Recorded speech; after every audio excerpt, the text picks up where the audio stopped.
भक्तगणों, आज आपको भगवत गीता का छठे अध्याय का अगला शेष भाग हिंदी में सुनाऊंगा। आप ध्यान पर सुने और इस चैनल को लाइक सब्सक्राइब जरूर करें। सुनिए। प्रशांतमा का क्या अभिप्राय है? ध्यान करते समय मन से राग, द्वेष, हर्ष और काम, क्रोध आदि दूषित वृत्तियों को तथा सांसारिक संकल्प विकल्पों को सर्वदा दूर कर देना चाहिए। वैराग्य द्वारा मन को सर्वदा निर्मल और शांत करके ध्यान योग का साधन करना चाहिए। यही भाव दिखलाने के लिए प्रशांतमा विशेषण दिया गया है। युक्त विशेषण का क्या अभिप्राय है? ध्यान करते समय साधक को निद्रा, आलस्य और प्रमाद आदि विघ्नों से बचने के लिए खूब सावधान रहना चाहिए। ऐसा न करने से मन और इंद्रियां उससे धोखा देकर ध्यान में अनेक प्रकार के विघ्न उपस्थित कर सकती है। इसी बात को दिखलाने के लिए युक्त विशेषण दिया गया है। मन को रोकना क्या है? एक जगह न रुकना और रोकते रोकते भी भला विषयों में चले जाना मन का स्वभाव है। इस मन को भली भांति रोके बिना ध्यान योग का साधन नहीं बन सकता। इसीलिए ध्यान करते समय मन को ब्रह्म विषयों से भली भांति हटाकर उससे अपने लक्ष्य में पूर्ण रूप से निरुद्ध कर देना, यानी भगवान में तन्मय कर देना ही यहाँ मन को रोकना है। मजेच्छतः का क्या भाव है? ध्येय वस्तु में चित्त की एकतान प्रभाव का नाम ध्यान है। वह ध्येय वस्तु क्या होनी चाहिए, यही बतलाने के लिए भगवान कहते हैं कि तुम अपने चित्त को मुझ में लगाओ। चित्त सहज ही उस वस्तु में लगाना है जिसमें यथार्थ प्रेम होता है।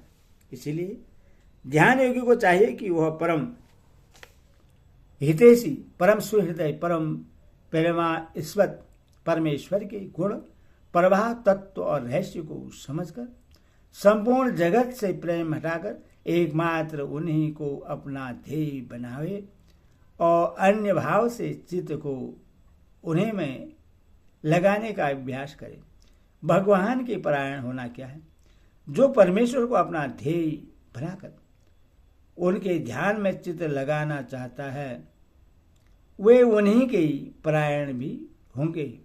अतएव मत परह पद से भगवान यह भाव दिखलाते हैं कि ध्यान योग के साधक को यह चाहिए कि वह मुझको भगवान को ही परम गति, परम ध्येय, परम आश्रय और परम महेश्वर तथा सबसे बढ़कर प्रेमास्पद मानकर निरंतर मेरे ही आश्रय रहे और मुझी को अपना एकमात्र परम रक्षक, सहायक, स्वामी तथा जीवन, प्राण और सर्वस्व मानकर मेरे प्रत्येक विधान में परम संतुष्ट रहे। इसी का नाम भगवान के परायण होना है। इस श्लोक में बतलाया हुआ ध्यान सगुण परमेश्वर का है या निर्गुण ब्रह्मा का, और उस ध्यान को भेदभाव से करने के लिए कहा गया है या भेदभाव से। इस श्लोक में मचितः और मत परह पदों का प्रयोग हुआ है। अतएव यहाँ निर्गुण ब्रह्मा के तथा अभेद भाव के ध्यान की बात नहीं है। इसीलिए यह समझना चाहिए कि यहाँ उपास्य और उपासक का भेद रखते हुए सगुण परमेश्वर के ध्यान की ही रीति बतलाई गई है। यहाँ सगुण के ध्यान की रीति बतलाई गई है, यह तो ठीक है, परंतु यह सगुण ध्यान सर्वशक्तिमान, सर्वधार परमेश्वर के निराकार रूप का है। यह भगवान श्री शंकर, विष्णु और राम, कृष्ण प्रभृति साकार रूप में से किसी एक का है। भगवान के गुण, प्रवाह, तत्व और रहस्य को समझकर मनुष्य अपने रुचि, स्वभाव और अधिकार के अनुसार जिस रूप में सुगमता से मन लगा सके वह उसी रूप का ध्यान कर सकता है, क्योंकि भगवान एक हैं और सभी रूप उनके हैं। अतएव ऐसी कल्पना नहीं करनी चाहिए कि यहाँ अमुक रूप विशेषण के ध्यान के लिए ही कहा गया है। अब यहाँ साधु की जानकारी के लिए ध्यान की कुछ स्वरूपों का वर्णन किया गया है। ध्यान से भगवान श्री शंकर का ध्यान। हिमालय के गौरी शंकर शिखर पर सर्वदा एकांत देश में भगवान शिव ध्यान लगाए वरासन से ही विराजित है। उनका शरीर अत्यंत गौरवर्ण है, उस पर हल्की सी लालिमा छाई है। उनके शरीर का ऊपर का भाग निश्चय सीधा और समुन्नत है। विशाल भाल पर भस्म का सुंदर त्रिपुंड शोभित हो रहा है। पिंगल वर्ण का जटाजुट चूड़ा के समान ऊंचा करके सर्प के द्वारा बांधा हुआ है, किंतु कानों में रुद्राक्ष माला है। ओढ़ी हुई रीछ की काली मृगशाला की श्यामता नीलकंठ की प्रभा से और भी घनीभूत हो रही है। उनके तीनों नेत्रों की दृष्टि नासिका के अग्रभाग पर सुस्थिर है और उन नीचे की ओर झुके हुए स्थिर और निष्पन्द नेत्रों से उज्जवल ज्योति निकलकर इधर उधर छिटक रही है। दोनों हाथ गोद में रखे हुए हैं। ऐसा जान पड़ता है मानो कमल खिल गया हो। उन्होंने समाधि अवस्था में देह के अंदर रहने वाले वायु समूह को निरुद्ध कर रखा है, जिसे देखकर जान पड़ता मानो वे जलपूर्ण और आडंबर रहित बरसने वाले बादल हैं अथवा तरंगहीन प्रशांत महासागर है या निर्वाह देश में स्थित निष्कल ज्योतिमय दीपक है। भगवान विष्णु का ध्यान अपने हृदय कमल पर या अपने सामने जमीन से कुछ ऊंचे पर स्थित एक रक्त वर्ण के शेषदल कमल पर भगवान श्री विष्णु शोभित हैं। नीलमय के समान मनोहर नीलवर्ण है। सभी अंग परम सुंदर हैं और भांति भांति के आभूषणों से विभूषित हैं। श्रीअंग से दिव्य गंध निकल रही है। अति शांत और महान सुंदर मुखारबिंद है। विशाल और मनोहर चार लंबी भुजाएं हैं। अत्यंत सुंदर और रमणीय गिरवा है। परम सुंदर गोल कपोल है। मुखमंडल मनोहर मंद मुस्कान से शोभित है।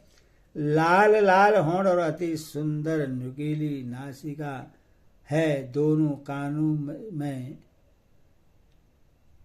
मकराकृत कुंडल झलमला रहे हैं।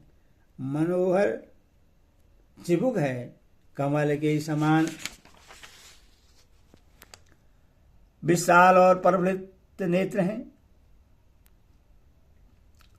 और उनसे स्वाभाविक ही दया, प्रेम, शांति, समता और आनंद की प्रकाश की अस्त धारा बह रही है। उन्नत कंधे हैं। मेघ श्याम नील पदवर्ण शरीर पर सुवर्ण या पीताम्बर शोभायमान है। लक्ष्मी जी के निवास स्थान स्थल में श्री वत्स का चिन्ह है। दाहिने ऊपर के हाथ में सुंदर अत्यंत उज्जवल किरणों से युक्त चक्र है। नीचे के हाथ में कोमुंद की गदा है। बाएं ऊपर के हाथ में सुंदर सफेद विशाल और विजयी पांचजन्य शंख है और नीचे के हाथ में सुंदर रक्तवर्ण कमल सुशोभित है। गले में रत्नों की हार, हृदय पर तुलसी युक्त वनमाला, वैजयंती माला और कस्तूरी मणि विभूषित है। चरणों में रक्त जटित बजने वाले निपुण है और मस्तक पर देवत्यमान कृत है। विशाल उन्नत और प्रकाशमान ललाट पर मनोहर अर्वपुंड तिलक है। हाथों में रत्नों की कड़ी, कमर में रत्न जटित, करधनी भुजाओं में बाजूबंद और हाथों की अंगुली में रत्नों की अंगूठियां शोभित हैं। काले घुंघराले केश बड़े ही मनोहर हैं। चारों ओर करोड़ों सूर्यों का सा परंतु शीतल प्रकाश छा रहा है तथा उसमें से प्रेम और आनंद का अपार सागर उमड़ चला आ रहा है। और भगवान श्री राम का ध्यान, अत्यंत सुंदर मणि रत्नमयी राजसिंहासन है, उस पर भगवान श्री रामचंद्र जी सीता जी सहित विराजित हैं।